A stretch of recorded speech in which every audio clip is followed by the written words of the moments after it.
Welcome to Ideas. I'm Paul Kennedy. If history were to be conceived as a competition between the senses, then the eyes would certainly have it. More and more of what contemporary people know, and more of what they do, involves seeing. Radio programs that were once made by cutting magnetic tape with a razor blade now are produced by manipulating waveforms on a screen. Numerous other occupations have been restructured in the same way. The television, the internet, the video game, the myriad of scanners and simulators all give precedence to the eye and turn the screen into our primary access to the world. How this happened is our theme on Ideas, as Ivan Illich presents a brief history of seeing. The program is part 3 of David Cayley's series on the corruption of Christianity.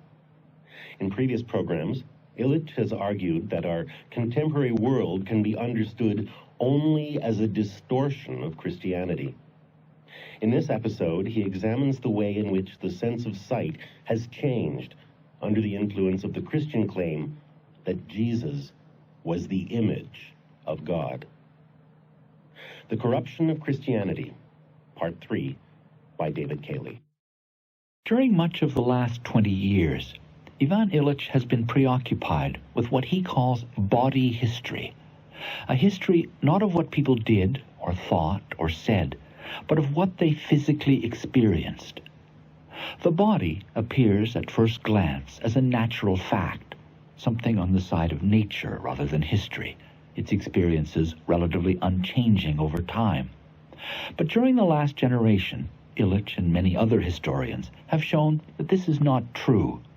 The body exists in context, and each historical era embodies its experiences differently. Television, jet travel, organ transplants, the mapping of the genome, these contemporary experiences are not just things that happen to an unchanging body. They shape our deepest imaginings of what we are. People in the past undoubtedly had noses, skin, and eyes, but what they smelt and touched and saw was very different from what we smell and touch and see today. In this program, Ivan Illich considers the history of one bodily sense, seeing, in relation to his theme in this series, the modern as a distortion of Christian faith. Our world, he believes, is now so captivated by created appearances, the apparitions that beckon from movies and magazines, billboards and video screens, that the represented threatens to eclipse the real. But before this triumph of the image could occur, he says, an old hesitancy and caution in front of images had to be overcome. And what made this overcoming possible, in his view, was the validation of the image within Christianity. We discussed what he calls the history of the gaze while I was his guest at the village on the outskirts of the Mexican city of Cuernavaca, where he lives during part of each year.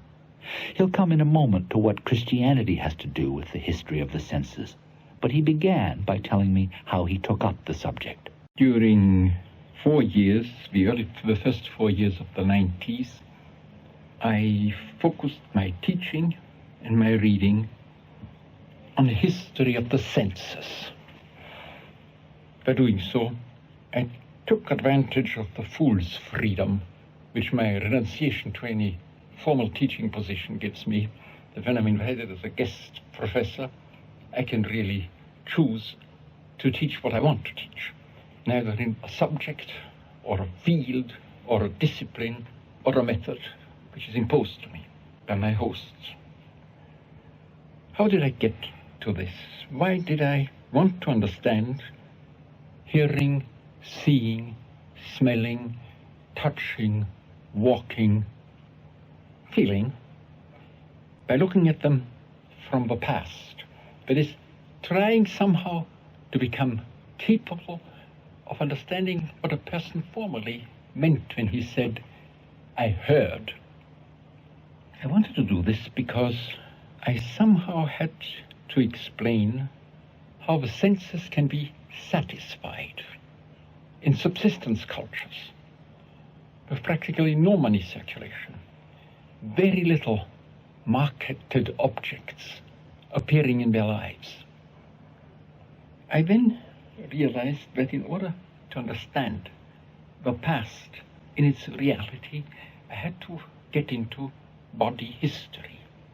And in order to zero in on something, on a bodily, a physical, a sensual feature of everyday life, which today is not only understood, but felt differently from the past, I focused on the history of the gaze.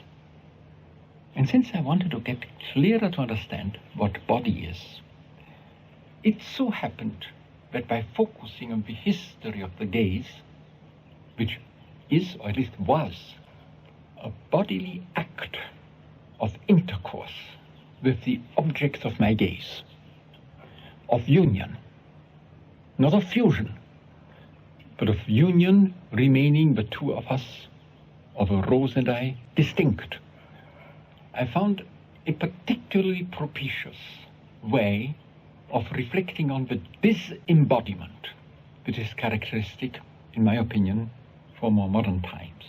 This disembodiment is the sad climax of Illich's tale, and we'll return to it at the end of the hour. But first, it's necessary to understand how Illich connects the history of the gaze to our present theme, the corruption of Christianity. The key, he says, lies in the Gospel of John, where it is said, "The Word became flesh and lived among us, and we saw his glory, the glory that he has from the Father as his only Son."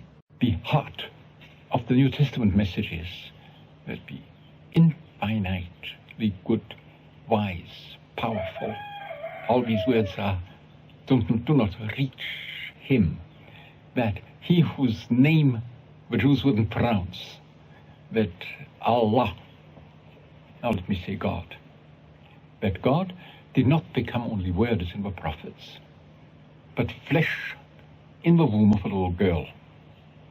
That therefore the flesh which John, the evangelist, although with tears in his eyes, remembers that he touched, that he lay his cheek on the shoulder of Jesus presiding the last dinner, is the flesh of God.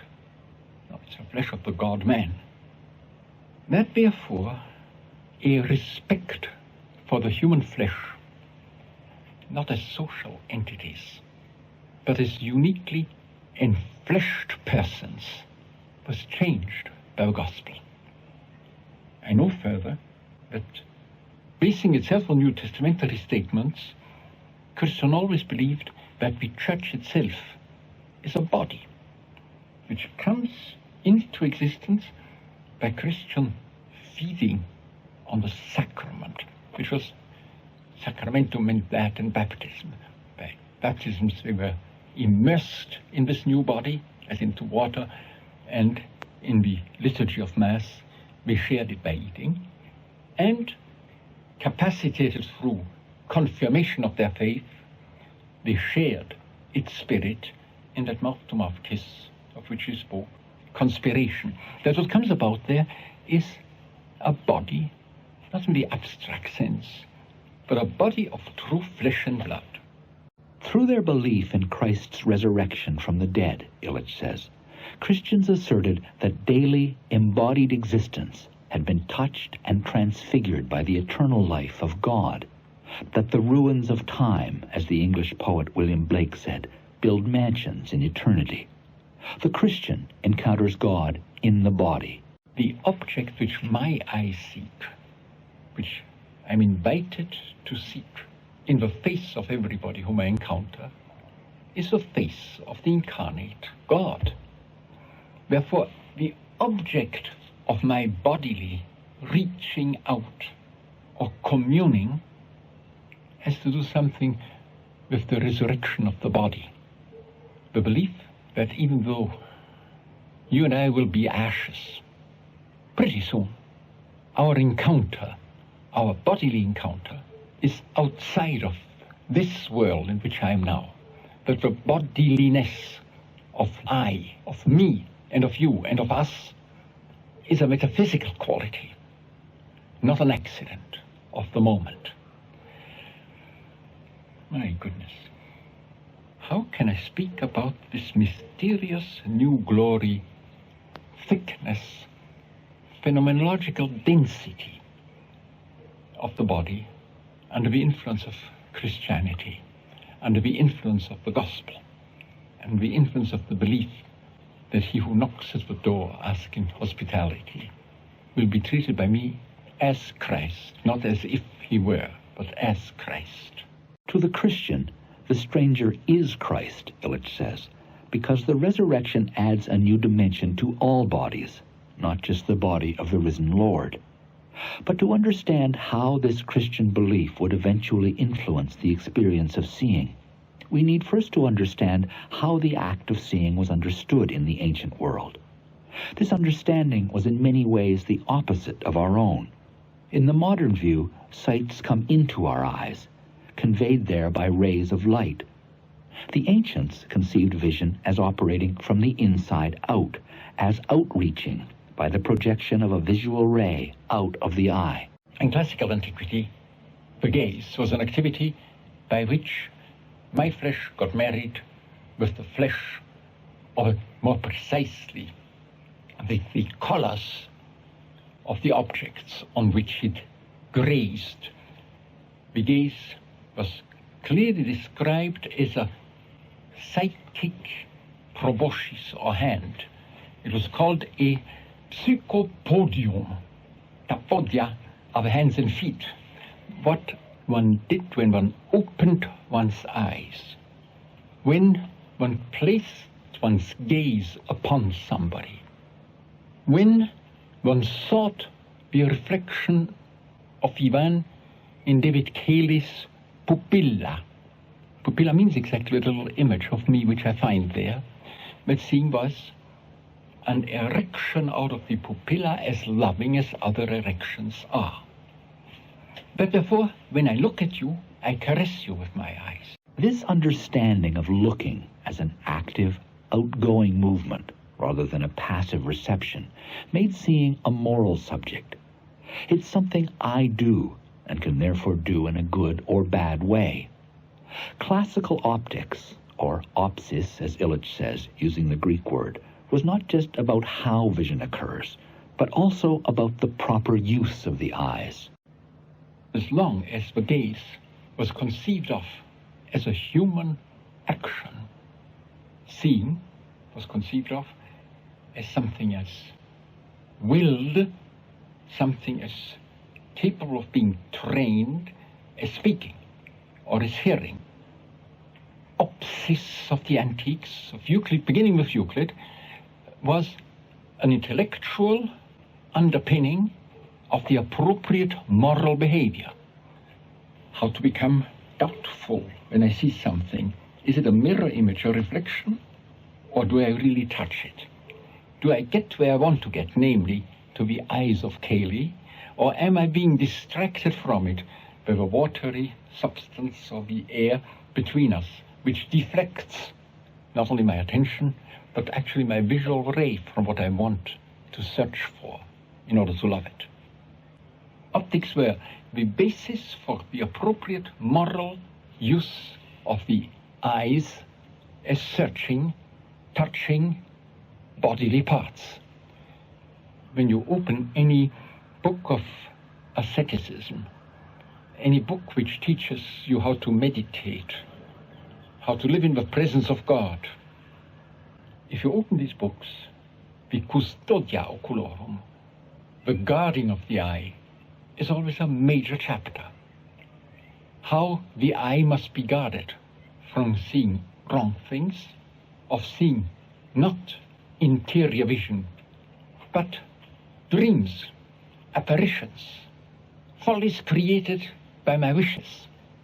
The constant awareness that I can train my eyes as I can train my hands to repeat the right look onto the right object which I have chosen as model, which I want to interiorize, just as the virtue of hospitality will be developed by practicing it until with frequent repetition transforms it into part of my stance, my inner habits, the belief in the existence of a set of inner senses led among ascetics to a very careful attempt to train young people in the guard of their eyes, and guarding from what comes in became much more important in the second millennium. In the first millennium, it was mostly guarding from rushing on something which is out there, touching it and bringing it home. How the guard of the eyes was eventually let down is the story Illich wants to tell tonight. It begins with the extraordinary New Testament assertion that Jesus is the image of the unseen God. The divine could be pictured in human form, and this gave the human image an unprecedented validity and power. Through this belief, something radically new was brought into both the Greek and Jewish worlds of the time. The Jews, following the commandments given to Moses, forbade images. You shall not make yourselves a graven image or any likeness of anything that is in heaven above or in the earth beneath, the children of Israel had been told. The Greeks, Illich says, permitted images, but through their philosophy had achieved a clear distinction between image and reality. In the couple of centuries before Socrates, an attempt is made to replace the accent, which until then was on the image, in the newly literate society, on the concept. It is love of which you want to speak in philosophy. It is water and not Neptune. It is war or struggle and not mass. With this shift from a concrete image to the valuing and even affective relationship to ideas, concepts, words, God, the ultimate God, the invisible God, becomes something which is thinkable even though it's not imaginable. It makes possible in classical antiquity the representation of gods in their statue, which everybody knows is not the God, and at the very same time deserves the incense or other honors. A reflection on image, on the image itself and its essence, what it does, what distinguishes it from the real, is marvelously absent in classical philosophy. The new Jewish sect, which Christianity was at that time, enters therefore a world in which they were rejected, overcome, transcended by philosophers. The image is not a major problem.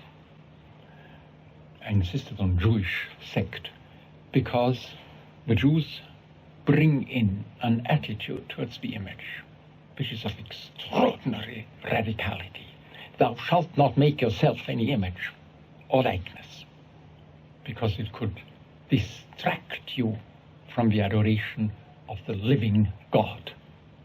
The strict prohibition of image making in the Jewish tradition was one of the major reasons for which the early followers, disciples of Jesus, had a hard time, because they claimed that they had seen the Son of God, not the ultimate prophet who would again, through his words, incarnate God, but God having become flesh, and spoke about Jesus as the image of the Father. And Christians, during the first few centuries, began to represent in mosaics, in frescoes, not only scenes of the New Testament, the faces or figures from the Bible, but images.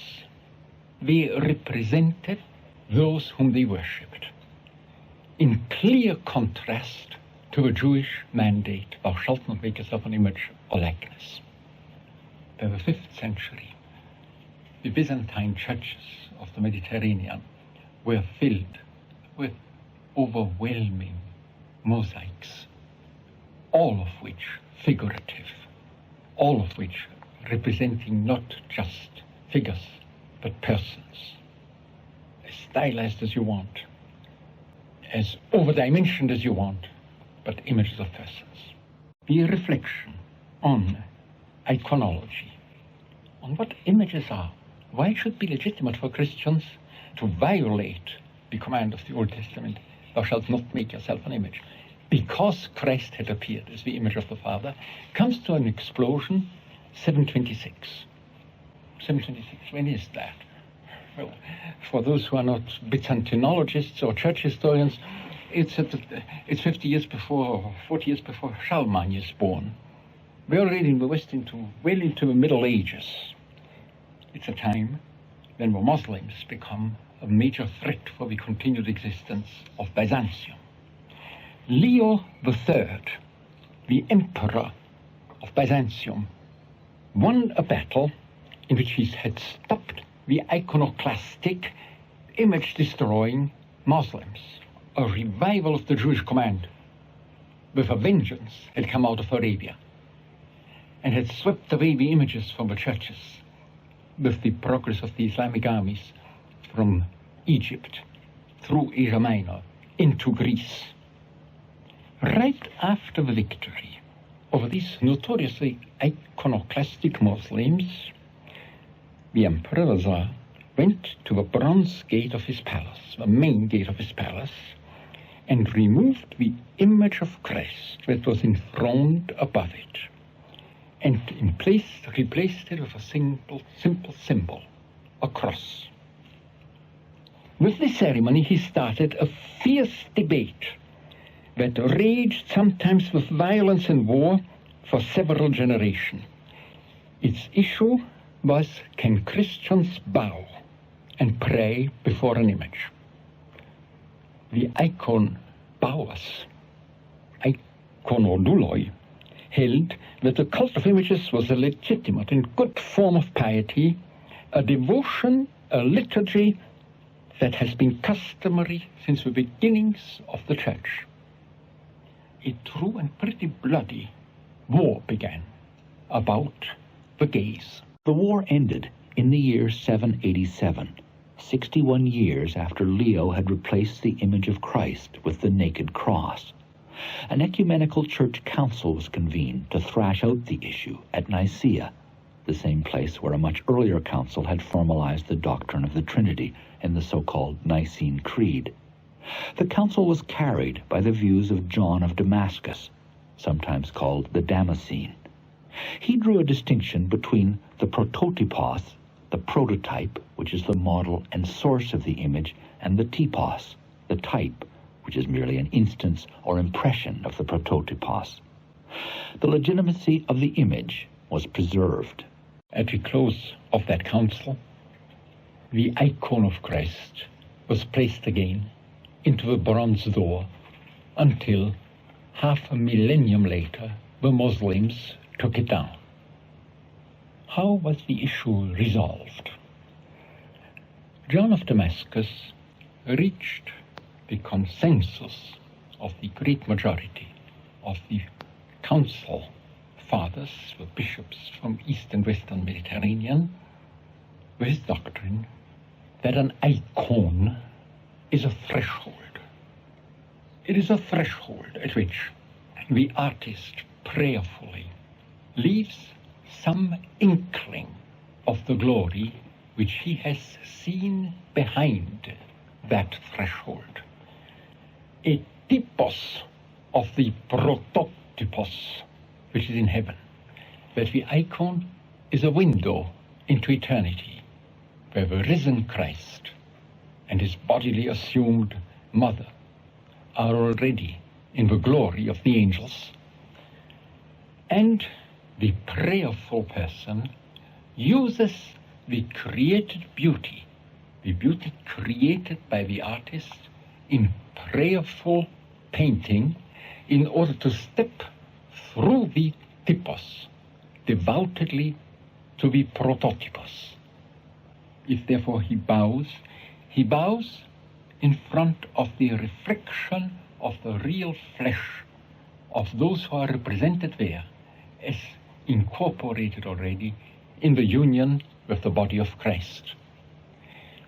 He explains that by doing so, by engaging in this form of pious bodily expression of respect, he not only touches with his eyes beyond the threshold represented in the icon, but he brings back the emphasis, the mingling of the gaze of the faithful with the flesh of the resurrected, and constructs church here on earth. This way of dealing with the icon, not as a picture, but as a threshold, has been kept alive by the characteristically different liturgy of the Eastern Church, Russian, Greek, Syriac, what have you.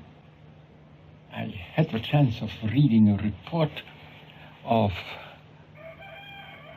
some Soviet art historians under Stalin finding a particularly beautiful and precious icon in a poor woman's hut and wanting to expropriate it for the museum, and trying to do so in the most gentle way possible, explain to her, imagine how many thousands of people will see this beauty in the museum. And the woman answering, an icon is not to be seen, but to be prayed with. The condemnation of iconoclasm by the Council of Nicaea was not the final word in the iconoclastic controversy in the Eastern Empire. 27 years later, in 814, the iconoclasts regained power, and it was not until the year 843 that the legitimacy of icon veneration was established for good, a date still celebrated in the Eastern Church as the Feast of Orthodoxy. But what the Council of Nicaea did, in Illich's view, was to lay a firm intellectual foundation for the understanding of images.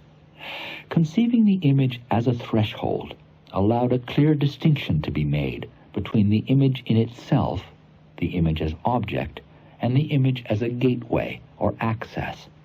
It kept at the forefront the question of what the image gives access to, of the purpose for which it is used. In the Eastern Church, this teaching remained vital right down to the time of the poor woman who corrected the Soviet art historians. But in the Western Church, Illich says, the doctrine of the Council of Nicaea soon became the justification for an entirely different view of images. This highly sophisticated view of the image as a gateway, not for information, but for the bodily physical reach into the beyond, never became the principal way of looking at holy pictures in the Christian West. In fact, precisely at that very same moment, another type of artistic activity really began in the West, the so-called Evangelium Pauperum, the gospel of the non-readers.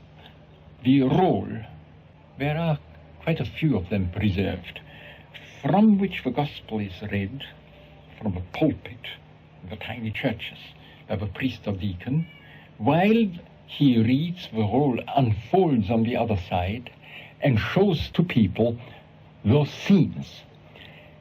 The Council of Nicaea, which established for the whole Christian Church the doctrine of the legitimacy of icons, by the Western Church was immediately used as a legitimacy of making teaching devices in order to make preaching easier, better, and longer lasting, by illustrating the sermon.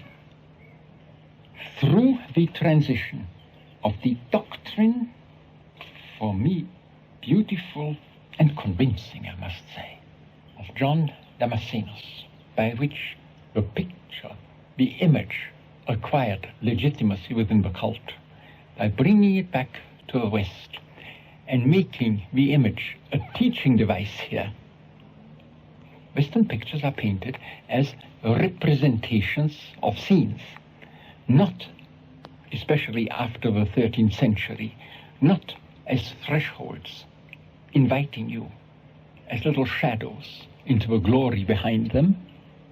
The basis was laid on which our world of objectivity is built. The Evangelium Pauperum, the gospel of the poor, in Illich's view, was a sign of the radically different ways in which the doctrine of the Council of Nicaea would be interpreted in the Eastern and Western churches. The gospel scenes that unrolled before the congregation, while the word was read from the other side of the scroll, were an early example of the type of representational painting that would soon become a staple in the West. The point of this new type of painting was to instruct, impress, and entertain the spectator, not to conduct his gaze into the beyond. The art of representation, as it advanced, drew attention more and more to the object itself, absorbing and holding the viewer's gaze in the luxury and glamour of the painting's sensuous presence. This is an instance of what Illich calls the corruption of Christianity. Without belief in Christ's resurrection, there could never have been a doctrine like that of John of Damascus, with its claim that the prayerful gaze can mingle with Christ's flesh in eternity. But at the same time, he says, this doctrine opened the way to a new intoxication with earthly images. The doctrine of the Council of Nicaea served to remove the influence of the Jewish and later Muslim prohibition to look at images in order not to be turned away from the real thing, to look at portraits, 14th century, a way of not having to face the other person, creating the possibility of seeing the other person in the image, the real person, in remembrance of the portrait. It served for a march, a victorious march of the image over the centuries in increasingly secularized form. And it helped.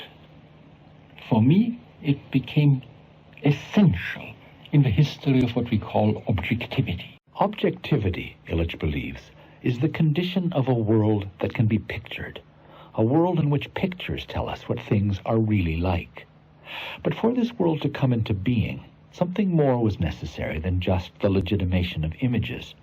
There also had to be a change in the scientific account of how seeing occurs. Illich spoke earlier about the classical science of optics, in which an outgoing visual ray grasped the world.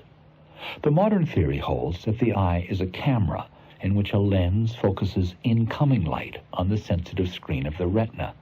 And this scientific theory, Illich says, was a crucial and necessary underpinning for the idea that the things of the world can be represented. The passage from the outreach of the gaze to the eye conceived as camera obscura is a precondition for the possibility of conceiving of the image, of the painting, as a teaching device about reality.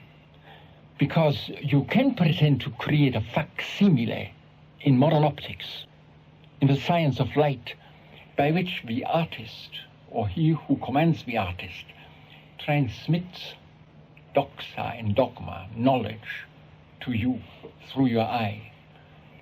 You cannot use a facsimile as a substitute for reality, where the gaze is outreaching. The possibility of making the painting representational is deeply tied to a transition from seeing as a bodily activity, a virtuous activity, to seeing as at least partially passive incorporation. The passive eye, Illich claims, could be more easily instructed and informed. It digests vision, while the outreaching eye, the psychic hand of the first millennium, discovers things by touching and fingering them. The theory underlying this modern digestive eye was firmly established by the beginning of the 17th century. Kepler had given modern scientific optics its first formulation, and modern optical devices like Galileo's telescope had already begun to hint at realities outside the range of the unaided eye. During this modern period, Illich distinguishes two distinct stages in the history of the gaze. The first stage in how things were pictured was marked by the technique of perspective, in which things were observed from a fixed standpoint as if through one eye. In this stage, a painter or draftsman still invited the viewer to see what he saw. In the second stage, which extends to our own time, natural perspective was abandoned, and things intended to be seen were placed in what Illich calls virtual or non-local space. In the drawings of anatomists, for example, at the beginning of the 19th century, distance was eliminated, and the interior of the body was visualized in a sort of architecturally enhanced close-up that no eye could ever actually see. In both these stages, the gaze is trained on a world that is increasingly mapped, measured, and diagrammed.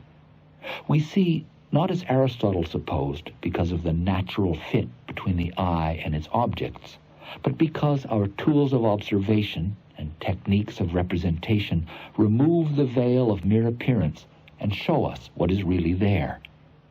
One of the pioneers in this scientific re-education of the eye, Illich says, was Leonardo da Vinci. Leonardo da Vinci, around 1502, 1503, says, when he dissects the bodies of hanged men whom he purchased from the executioner to his pupils, you must draw everything you see in a human body, because in the flesh the eye can't see anything. Only when you have drawn it and drawn it again and again will you slowly understand what you are speaking about. From that almost foreshadowing of the ideas of the 17th century, in the late 15th and early 16th, we move pretty quickly to the idea that the best way, still staying in the example of anatomy, of writing about the body is to have a draftsman draft it as he sees it according to the rules of monocular, fixed standpoint, perspectival representation, and then have your text discussing about the feature in the image marked with an A, a B, or a C. Modern science began basically with the interpretation of designs. In many areas of Europe, you couldn't get the degree at the university, much less become a state employee, if you didn't pass an exam in drawing, because reports home, reports to your chief, reports to the king had to be illustrated to be credible. But this was always an illustration which still placed the designer into the picture, even if invisibly, through the rules of perspective. Then in the 19th century, we have a completely new way of imagining the image. The image should represent what really is out there, not what the anatomists or the geographers, draftsman sees. In scientific treatises, the demand for perspectival representation, perspectival objectivity is abandoned, and objects are represented as measured, as mapped, as seen in an architectural drawing in which the gaze is assumed always to be perpendicular to the object represented. The draftsman creates a virtual space into which he places things as they are and not as they are seen by him. And the reader is asked to look at an object, a cut through a brain, a baby, a muscle, in a space into which he never could reach. What Illich means by a virtual space might become clearer if you think, for example, of the anatomical drawings that still appear in most biology textbooks. You begin with an image of the skeletal and muscular structure of the body, and then impose a series of transparencies, which add the organs, the nervous system, the circulatory system, and so forth. The result is not something you could ever see, nor is it pictured as existing in a space you could ever inhabit. The bloody mess that Leonardo actually saw when he peered into the bellies of his cadavers has been clarified, sorted into systems, and transposed into the idealized context in which modern persons are taught to recognize their bodies. And this is only the beginning of what Illich means by virtual or non-local space. Today, such spaces are everywhere. The Internet is a vast, simultaneous nowhere in which no one actually knows where anything is. Computer-generated images shred the distinction between the imaginary and the real. Expectant parents bond with ultrasound scans of their unborn children. We now habitually see and experience things, Illich says, in spaces that are beyond any threshold we could ever pass. What impresses me so much is the speed with which, during the second part of my life of 70 years, virtual spaces, images, and other objects presented in virtual spaces have become generalized. There are quite a few serious thinkers now who claim that among the most important, profound changes of the last 25 years is the ubiquity of virtual spaces from which we are asked to derive our knowledge. Perhaps now you get an inkling why I insisted on the icon. The icon was conceived as a threshold into a super reality in which only faith could lead. The virtual space asks you to look into is nowhere in which no body could live. I want to show the contrast between the first and most sophisticated form of iconology of the Damascenus, which sees in what he calls icon a shadow from the beyond, which leads into eternity, and today's virtual space, which has characteristics in which one couldn't reach or smell or step or touch, in which most of the things which we take for granted are shown to us, and those which we know are better explained to us, with the idea that only if we have seen it on television, it's believable in reality. Illich wants to show the contrast, he says, between the virtual world and the threshold at which the believer's eyes were conducted into eternity. The virtual space, as he said elsewhere, is a utopia, a word coined by Thomas More in the 16th century from the Greek words for no place. It is a threshold with no beyond. There is no there, as Gertrude Stein once said about the United States. This no place, Illich supposes, is the terminus of the triumphant march of the image that was made possible by the Council of Nicaea's validation of devotion to icons. This is as far as he has taken his argument, but based on what he has said, one could go further and also point to the uncanny resemblance between the glory that shone through the icon and the cascade of virtual beings that pour through the video screen. The icon leads into a super reality, and so in a sense does the screen, by showing us what the natural eye could never see. The icon promises a state of blessedness, and so also the screen, by showing us the perfected world pictured in so much advertising and entertainment. The icon finally helps to build the body of the church, while interconnected screens now fill many heads with visions of a new sort of superorganism, pulsing with electronic communications. Illich, as I've said, hasn't gone this far, and yet it seems consonant with his thesis about the corruption of Christianity to wonder whether the virtual world is not, in its timelessness and placelessness, a kind of counterfeit eternity, something that could never have been without the Christian original. For Illich, what is terrible about the enchantment which the image has worked on our world is the shadow it throws on people's face-to-face encounters. Christianity overcame the old Jewish prescription of images and the old Greek hesitancy before the colored shadows of the visible world in order to celebrate the new reality of God's appearance in the flesh.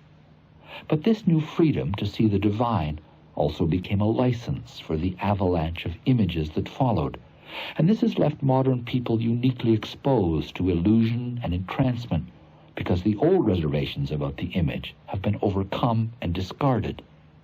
In consequence, Illich says, The power of images now threatens to deprive us of the insight that comes only from seeing ourselves in the eyes of others. The Old Testamentary and Islamic still alive proscription of the image has, as far as I can understand it out of the texts, the major tasks of not taking your face as an image, not identifying it, as you said, with your painting or photograph or my internal imagination about you, but to remain constantly vulnerable by what looking at you in the flesh will reveal to me about myself. That is, tear away illusions, fancies, consolations, which make it possible at this moment to live with myself. The proscription of the image is at the very same time an invitation to be ruthless against myself, in seeking myself in what I find through your eyes. Imagery, particularly imagery of the human face, and even more so, imagery which is mechanical, like photography, interferes with that ultimately undescribable gaze which reaches out on several levels simultaneously, and for the believer always also into the beyond, searching eternity, ultimate truth which is a living body behind the threshold of the image. With the gaze conceived as that of the camcorder, with the ability to speak about the satellite view of the world as a view, with the habituation to see in front of my eyes things which by their very nature are not in the order of the visible, perhaps because as long as they are living, they are below the skin, as the movements of my heart, perhaps because they are figments, like the visual representation of quantitative data, which developed magnificently during the last 150 years. Perhaps because it is a so-called genome, which implies control and command. With this habituation, increasingly we lose the everyday habit of placing our gaze on that which falls under our eyes. This habit, Illich holds, can only be recovered by restoring what he earlier called the guard of the eyes. The idea is somewhat foreign to contemporary sensibilities, which run more to the cynical and the blasé, answering all occasions with a precociously wised-up, "So what?" But it is Illich's view that the eye requires training and protection now as never before. Virtuous seeing is still possible, he says in conclusion to tonight's program, but it depends on a recovery of the awareness that seeing what is not there can impair our ability to see what is. Antique optics is concerned with preparing a virtuous way of seeing and making you aware of the pitfalls into which your visual ray can fall. In the same way, I think that contemporary opsis, rational, disciplined, methodical study of the exercise, the human act of gazing, ought to make me aware of what I bring back into everyday meeting with people, from establishing the habit of looking at these figments into whose company I'm constantly being invited by the producers, of these non-entities of extraordinary attractiveness. I said attractiveness, yes, but since I know where I stand, I say of extraordinary seductive power.